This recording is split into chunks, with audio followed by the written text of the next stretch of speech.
If you're migrating your existing site to Framer, it can be extremely time consuming, especially if you want to transfer a large amount of CMS content. So in this video, I'm going to show you how you can import your existing CMS to Framer easily, and some of the limitations you may occur.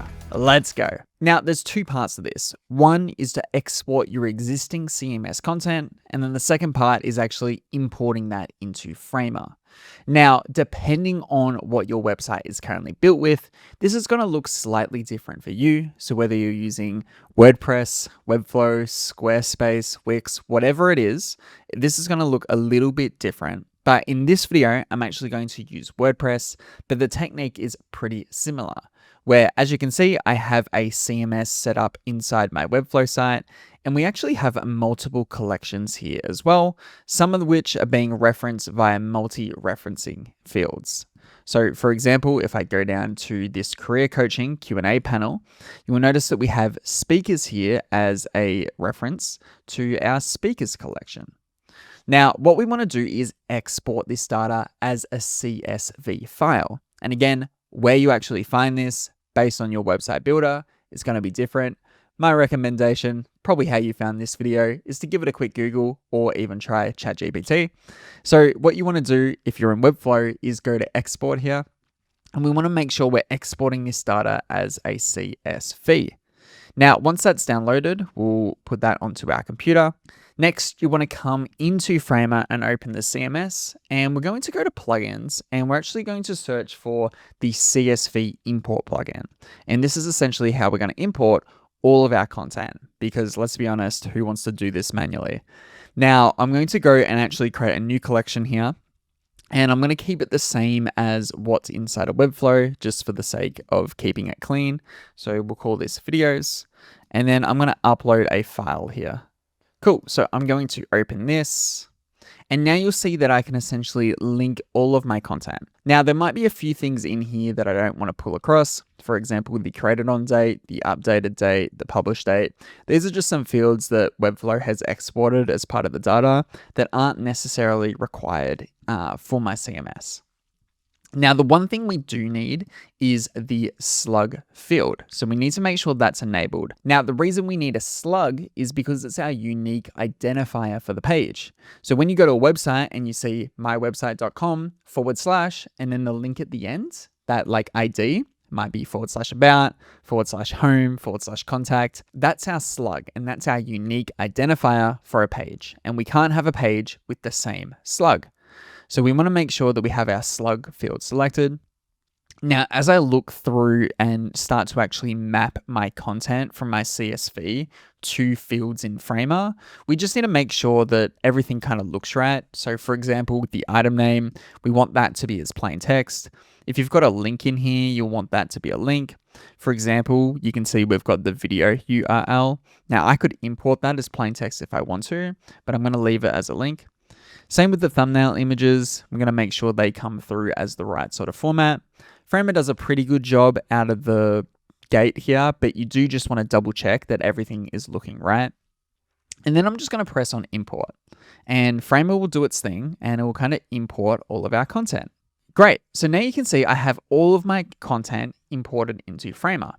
Now, one of the problems here that you'll start to see is my multi-referencing fields aren't actually coming across. So we actually have two here. I have a referencing field for the category, and I have a multi-reference field for speakers. And as you can see, it's just kind of come across as text format. Now, what I'm actually going to do is edit these fields, and I'm going to delete them completely. So I'm going to remove the category field, and I'm going to remove the speakers field. Because when we actually import content into Framer from the get-go, I can't actually set something as a reference or multi-reference field. I actually have to set that up first in Framer. Now, in order to add a new reference or multi-reference field, we'll actually need another collection set up here. So I'm going to go back to Webflow, and I'm going to say export my categories here. So I'll export these. And then once that's downloaded, I can actually import this as well. So I'll go back to the CSV import plugin. We'll create a new collection here, which we'll call categories, and we'll upload that file. Cool, so we'll import this one, And again, we're just going to make sure that everything we want to import, we will import. And then everything else, we don't really have to worry about. So now that I actually have a second collection here, I can go back to my videos collection, go to edit fields and press on the plus, and then I'll set up a reference field for categories. Let's just go quickly back to Webflow and let's check this. So I actually have that set up as category. So I'm just going to rename that here to make sure it's called category. Now, the trick to get this to import as a reference is to actually just re-import the CSV of my videos collection here. So now when I go to plugins, I'll open the CSV plugin once again. We'll make sure we've got video selected, and then I'll just re-upload that file. So this video is one here, and I'll press on open. And again, we can just select the fields that we actually want to import here. So there's a bunch we won't actually need. And now you will notice under the category section here, it's actually linking to the reference field. So we'll click on import. And since we're importing duplicate content, you will notice that it will kind of give us a little warning here. So I'll just check all and press on update. Great. So now when I actually open an item here, you can see it's actually imported and referencing the item correctly from my categories collection. Now, one of the limitations I'm going to flag here is if you're using multi-referencing fields, we're still not going to get a lot of luck. It's for whatever reason, you can only really import as reference fields, not multi-reference fields. Usually is because of the data that you're actually importing itself and just the way it's being formatted. But unfortunately, it's one of the limitations I've found. You can't really work with multi-reference fields and be able to import that easily. Reference fields is fine because it's just one ID, but multi-reference fields, you're actually referencing multiple things. And Framer has a little bit of a hard time trying to detect that. So you will have to kind of redo that manually if that's something you are doing. But if you've just got reference fields, you shouldn't really have too much of an issue if you kind of follow this process. And then since all of your content is inside a Framer, you can then display that on the canvas however you want. And that's how you can migrate your existing CMS to Framer. Now again, depending on the website builder you're migrating from, the process of actually exporting that data will look a little bit different, but the goal should be to export your CMS data as a CSV file so you can actually bring that into Framer. Now, Framer do also have some other plugins too.